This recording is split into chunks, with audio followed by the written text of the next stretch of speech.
Hi dear students, I welcome you all to the 6th India International Science Festival. Heartily welcome to Science Village. Now I will demonstrate few optic experiments. The first one is rectilinear propagation of light, that is the light can travel in a straight line. Let us see that experiment. I have this light and it is glowing and we are able to see this light. Now I put some object in between this light and our eye, so we are unable to see this light. That means this simple experiment tells us the light can travel in a straight line.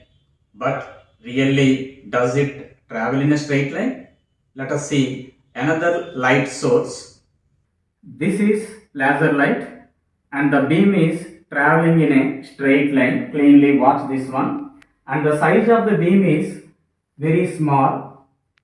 Please observe this one on the screen. And now I place this object in between this straight line path of the beam. Observe this one. When I place here, so this pen blocks the whole light coming from the light source and we get shadow of this pen on the screen. So this gives us that light travels in a straight line. But is it really travel in a straight line? That we will see by placing another object, that is thin wire. Cleanly observe this one, whose size is less than the diameter of this laser beam, and now I am putting this thin wire in front of this laser beam. So the only light which incident on this thin wire should be blocked and the remaining light should pass, and we can expect the shadow of this thin wire at the center on the screen. Now let us see the image of the screen here. You cleanly observe this one. Instead of getting darkness, we get here the most intensity. That means the light here is maximum intensity, and if you go towards right side, this is brightness and darkness, brightness and darkness, and also left side also there is a darkness and brightness alternately we are getting this pattern. So actually this is the shadow of the thin wire. Now I have taken these two glass rods and placed in the path of this laser beam. Cleanly watch this one. Here the ray is traveling in the air is in a straight line path, and after that when it enters into this medium it bends, again it comes to the area air, and again it comes into this medium, and here also it is bending. So you cleanly observe this one. When the ray is entering into the another medium, due to change in refractive index, so its velocity also changes, so it bends. From all these experiments, we understood that the light to travel in a straight line path, we need homogeneous, transparent, isotropic medium. If the size of the object is much larger than that of the wavelength of this laser beam, then these straight lines are treated as rays, and this is known as ray optic approximation.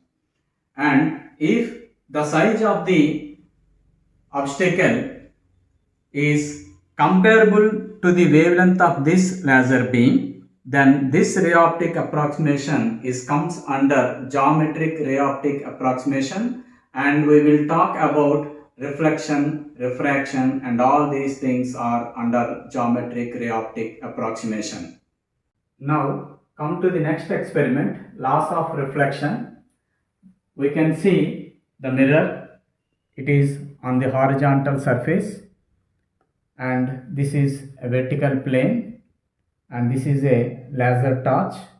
Now cleanly observe that the laser light is coming from laser torch is along the surface of this vertical plane and it is incident on this mirror, and here at this point it reflects into the same vertical plane. So this is an incident ray and this is a reflected ray. And now let us draw a normal line at this point to this surface. So this is a normal line. And so now observe that this incident ray and reflected ray and the normal, all these are lies in the same vertical plane. So this is first law of reflection. Now coming to the angles, the angle between the incident ray and the normal is known as angle of incidence, say small I, and the angle between the reflected ray and the normal line is say angle of reflection, and it is denoted by small r. So the law is I should be equal to r. So the angle of incidence is equal to angle of reflection. This is second law of reflection. Now coming to the next experiment, if a ray travels in a medium which is non-homogeneous, or it encounters a surface separating two different homogeneous media, then what we call it refracts at the surface. If the light beam incident obliquely, then it bends. Now let us do the experiment. I have this bottle, and in the bottle I have taken some water, and above the surface of water there is air, and I have put some smoke in the air. Now let us see, the beam is coming from this laser source entering into this water from air, and we can see it splits into two parts. One part is reflected back into the air and the other part goes into the water, which we called as refraction, and this beam is known as refracted beam. So we have an incident beam, reflected beam and refracted beam. And also if we imagine or draw the normal line at the point of incidence to the interface of these two media. Now let us see the incident ray, the reflected ray and the refracted ray and also normal, all are lie in same plane.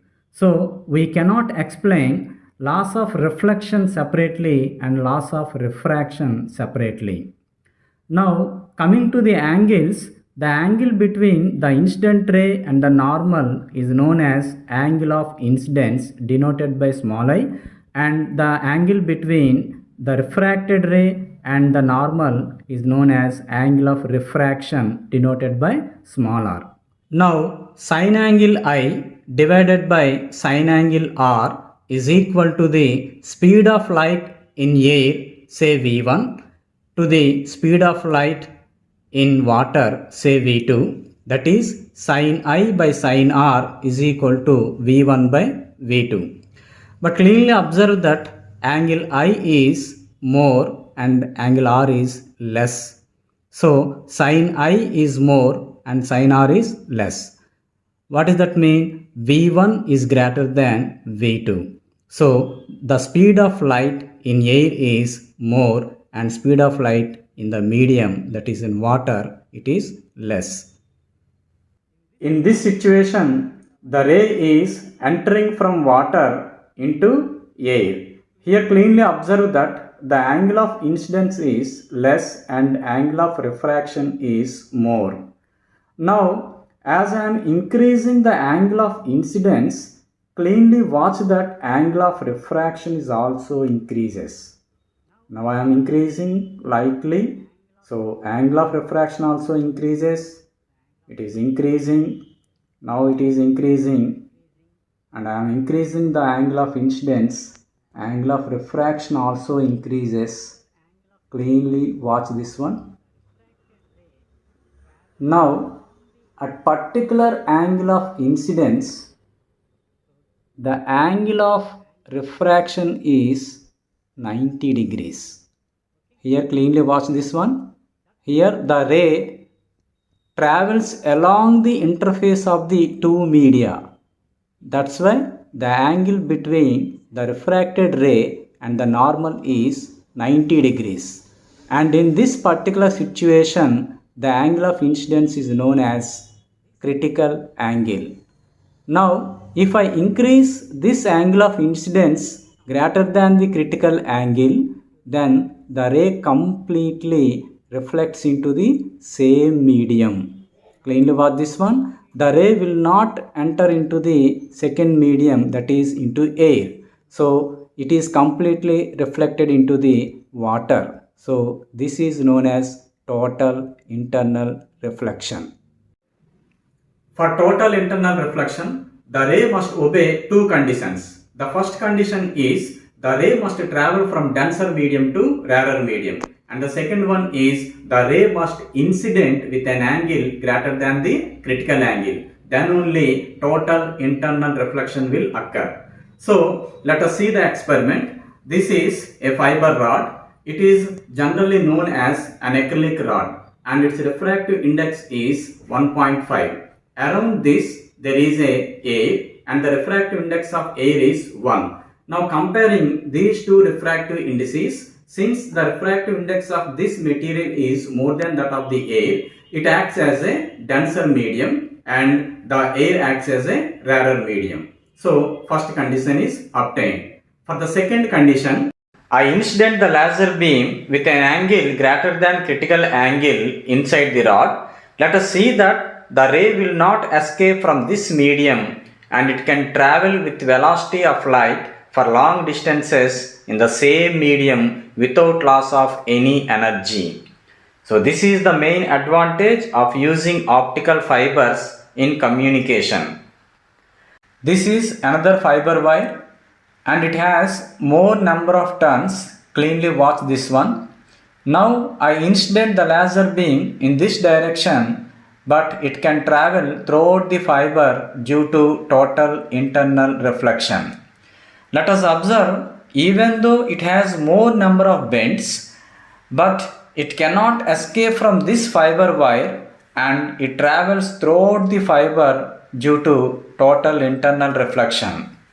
This is flower vase and we know that it contains number of optical fiber strands and one of the single fiber strand is this one and these are all working on the principle of total internal reflection. Dear students, do the same experiment at your home by taking an empty bottle and a pin to make hole, laser light and water. First of all, take this empty bottle and by using this pin, make a small hole at the bottom of this bottle like this.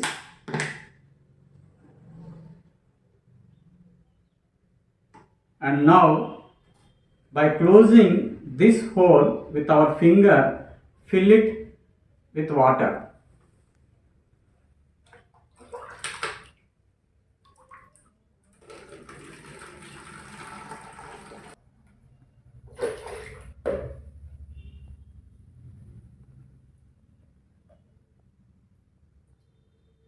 Now place this bottle and I am releasing this one.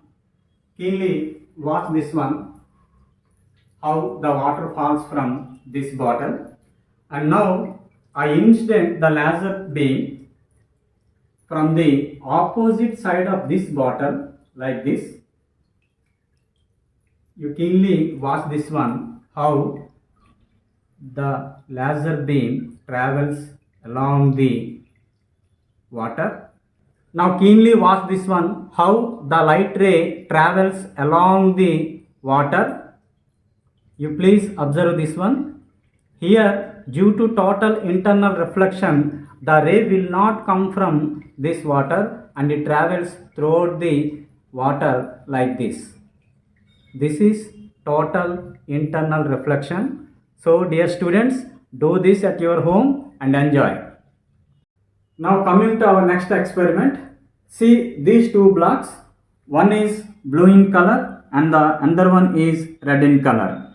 Actually the white light is incident on these two blocks and these two blocks appear in their usual colors.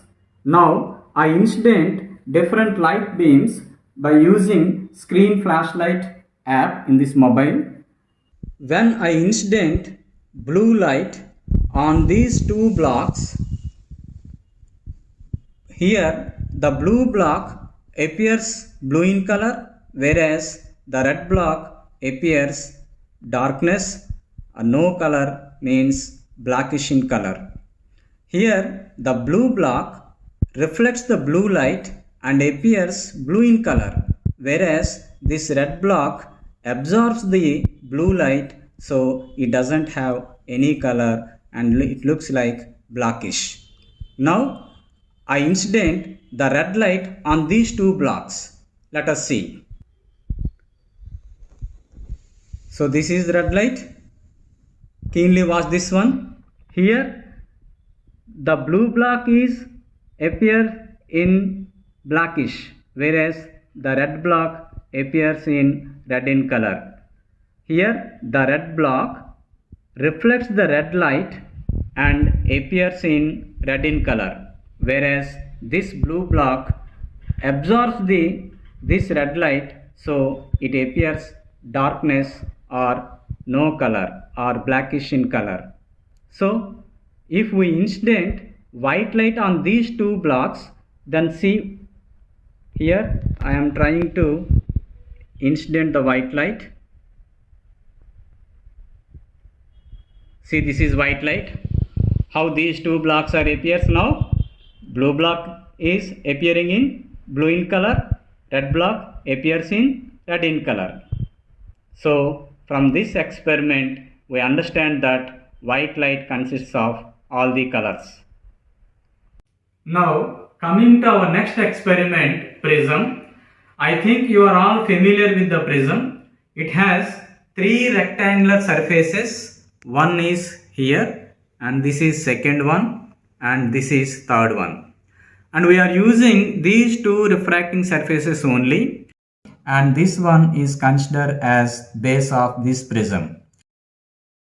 Now when the light coming from the laser source is incident on this rectangular surface, enters from air to the glass and it travels along the glass and reaches the other surface. Here it comes out from this glass to the air and reaches on the screen. That we will see by using this laser beam. Now I switch on this laser light. Here the laser beam coming from this laser source travels in a straight path and it reaches on the screen. This is the initial path of the beam, and let me bring the prism in the path of this laser beam. Keenly watch this one. Here the beam is deviated in this direction. So here when the light is incident on this first refracting surface, here the refraction takes place because it comes from air to this glass medium and again it reaches on the other surface. Here also the ray coming from this glass to air, so here also again it takes refraction. So after 2 times refraction it reaches on the screen. And also you observe that it always bends towards the base of this prism, and the angle between the initial path of the laser beam and the final path of this beam, or the deviated ray and the initial direction beam, is known as angle of deviation. So this gives the angle of deviation. Now I am trying to reduce this angle of deviation. I am rotating this prism in clockwise direction. You observe clearly, as I am rotating this prism in clockwise direction, the angle of deviation is increasing. So now I rotate this prism in anti-clockwise direction, that is opposite to the clockwise direction. So what is happening here? Clearly observe this one. Now the angle of deviation is decreasing. As I am rotating in anti-clockwise direction, the angle of deviation is decreasing. Now it is decreasing. again decreasing, again decreasing, again decreasing and decreasing, decreasing, and this is the minimum deviation position. After that again I am rotating in the same direction, but the angle of deviation increases. Clearly watch this one, it is increasing. So this is the position, minimum position. While I am rotating again this clockwise direction, the deviated ray comes this position and again it goes back. So keenly watch this one. As I am rotating in one direction, the beam is coming in this position and after that goes back. So this is the minimum deviation of this ray. So this gives the angle of minimum deviation. At minimum deviation position, the beam which is passing through this prism is always parallel to the base of this prism. Do you have prism in your home? Not exactly, but most of the similarities are present in your plastic scale. It has flat surface at the middle and at the edges it has some tapering like this, and back side of the surface is flat. So back side of the surface is flat and this is tapering surface with some angle, and there is a homogeneous transparent material between these two surfaces, so it behaves like a prism. So this is our scale prism. Now place this scale prism in the path of laser beam. This is the actual path, and while I am placing the scale in this path, this is the deviated path of the beam. To obtain the minimum deviation angle of the scale, we need to follow the same procedure as in the prism. This is the minimum deviation position. So by measuring the minimum deviation angle, we can easily calculate the refractive index of this scale prism. So dear students, do this experiment in your home and enjoy. Now I replace the green light with white light. For that purpose, I have taken cell phone torch as white light, and see this, it can travel in all directions. So to get narrow beam, I have taken two slits. This is first slit. It is opaque material, so light cannot travel through this. It can travel through this slit only. And this is one narrow beam.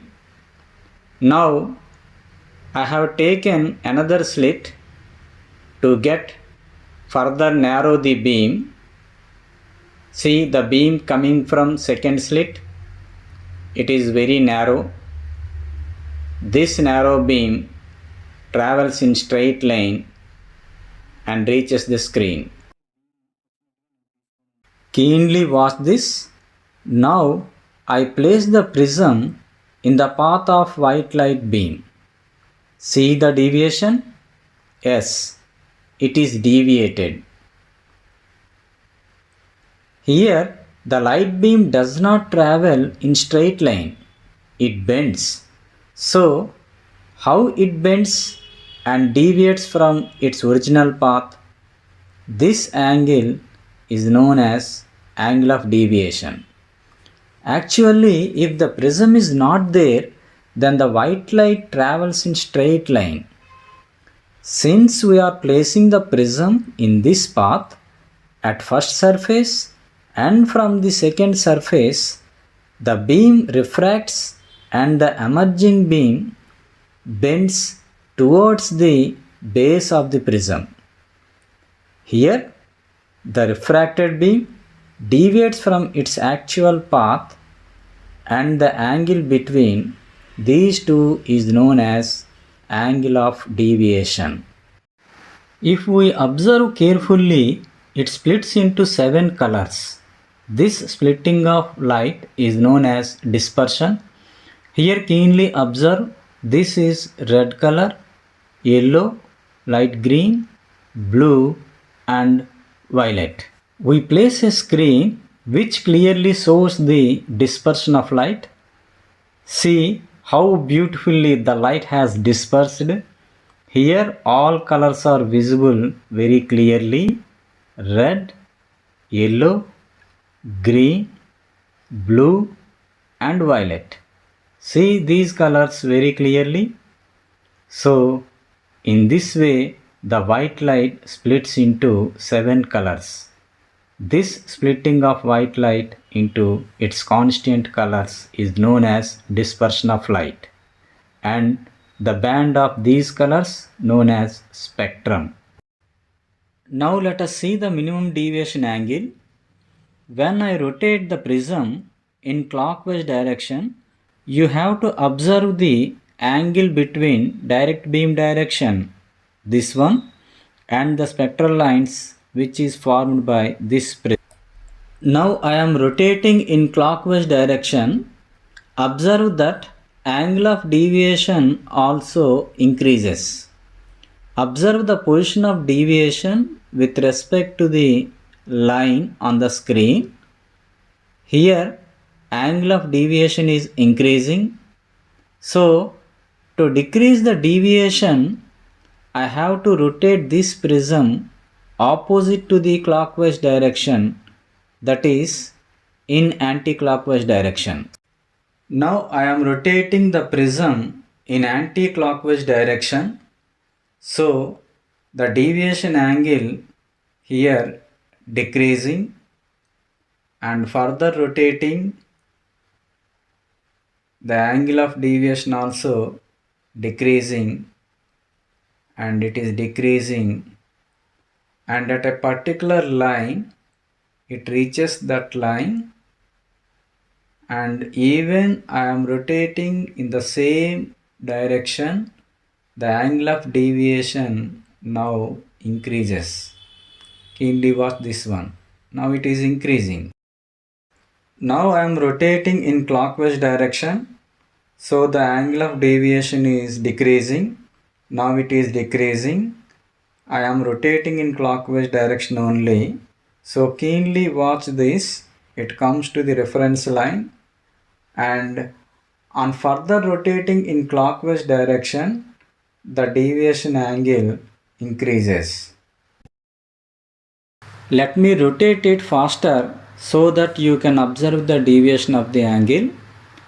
It is increases and minimum and again increases. So this is the position of the minimum deviation angle. So in this position, observe the red light, red color. The angle it makes with the direct light is known as minimum deviation angle for red light and is denoted by delta R.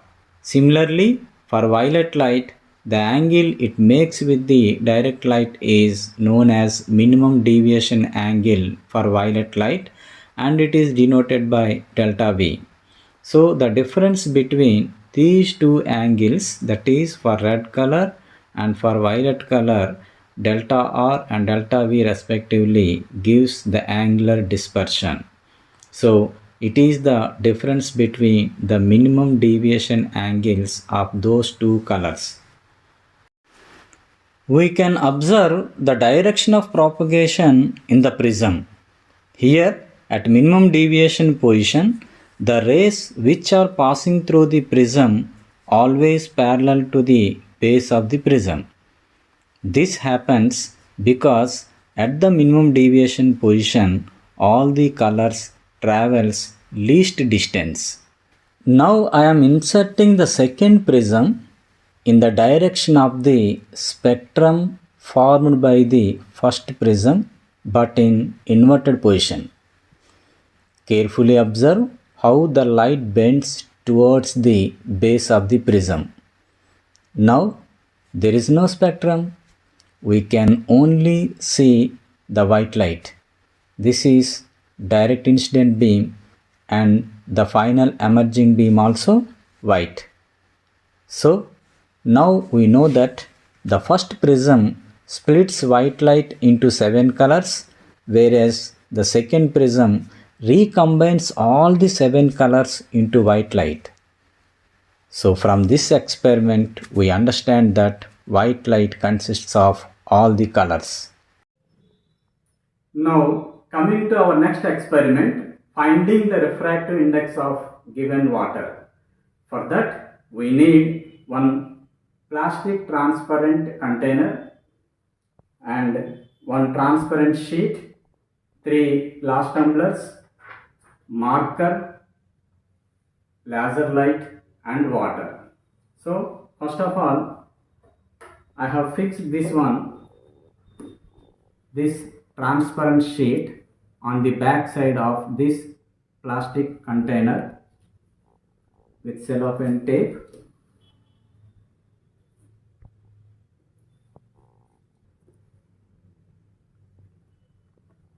And place this one on these glass tumblers like this. Now I switch on the laser beam which is coming from laser source. Here you keenly watch this one. The laser beam is incident at this point.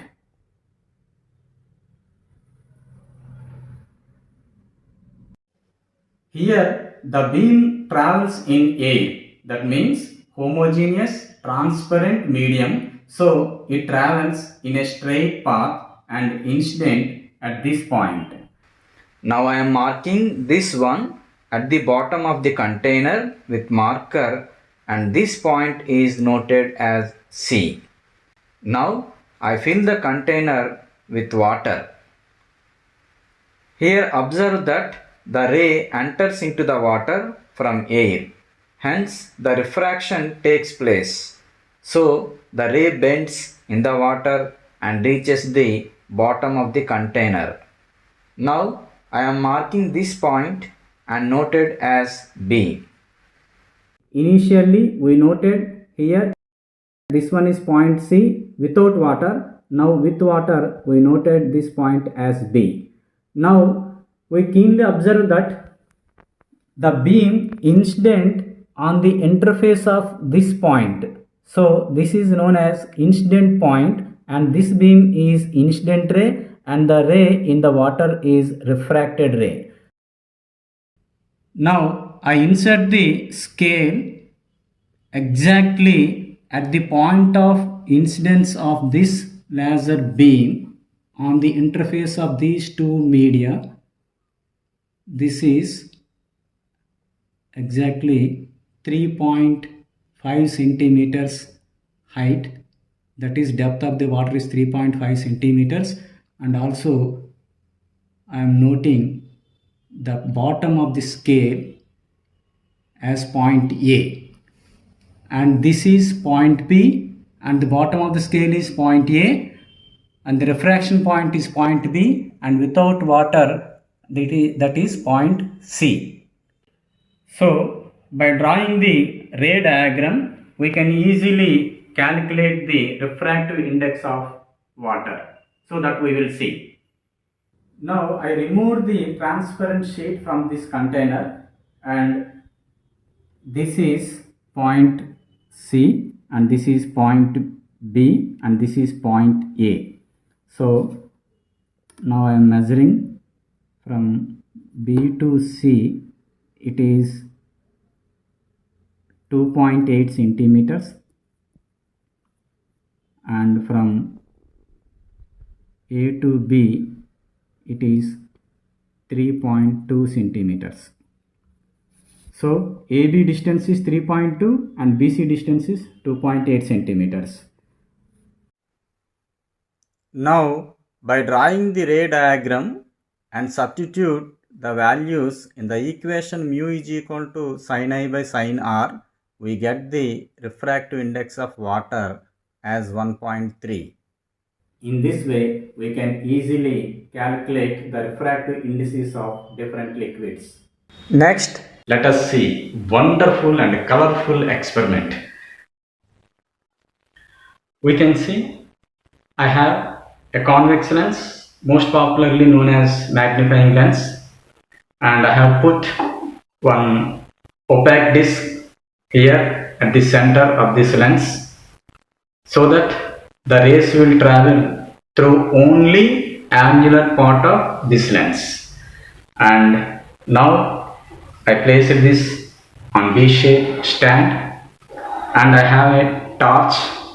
This is cell phone light and which is glowing, and this white light coming from this source travels through angular part of the lens and it forms image on the screen. Here our screen is wall and this can be clearly shown in some dark environment. So you have to observe the shape of the image, and while I am moving this lens, how the image changes itself.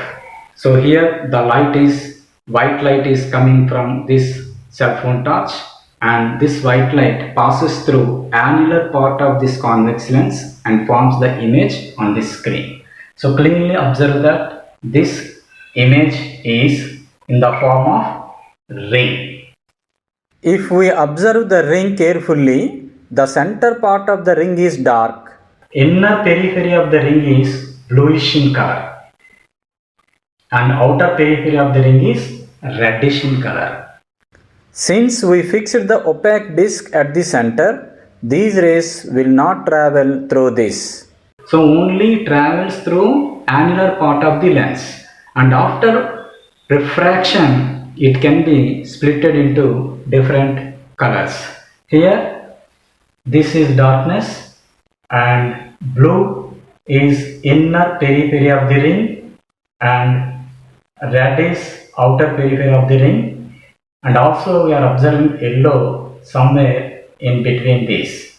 So why it is happening like this? Because blue color bends more, so blue is at inner periphery of the ring and red bends less, so it is in outer periphery of the ring. So now I am moving this convex lens towards the screen. So what will happen? Observe this carefully. So now the blue is sharp focusing, but still red yet to be focused, and further moving towards the screen, and further moving, and further moving towards the screen. So center is dark, it is perfect, and then reddish in color and outer periphery of the ring is bluish and yellow in between this. So what happens here? The order changes. If the lens is far from the screen, then the inner periphery of the ring is bluish in color and outer periphery of the ring is reddish in color, and when the lens is nearer to the screen, inner periphery of the ring is reddish in color and outer periphery of the ring is bluish in color. so here order changes. So in this way, let us do yourself and enjoy this colorful, wonderful experiment. What do we learn from this experiment? First of all, we know that white light has different colors, means different wavelengths. For different colors, different wavelengths have different refractive indices, or speed of light is different, and therefore they bend by different amounts, and on the other side of the lens the colors are separate. Violet bends more, that is, it has more refractive index, means it travels slower than red, and therefore violet focuses earlier and then red later. If lens is closer to screen, we can see blue inside and the red is outside, because blue will be focusing earlier and red will focusing later. But if the separation between this lens and the screen is large, then the cone which is diverging from blue is wider than the cone which is diverging from red. So in second case, blue is outside and red is inside. Now coming to the last experiment, that is focal length of the given glass lens. I have this lens, this is convex lens, and I have taken the cap of the plastic box and I placed it here with some slope like this, and now I am placing this convex lens with the help of cellophane tape like this.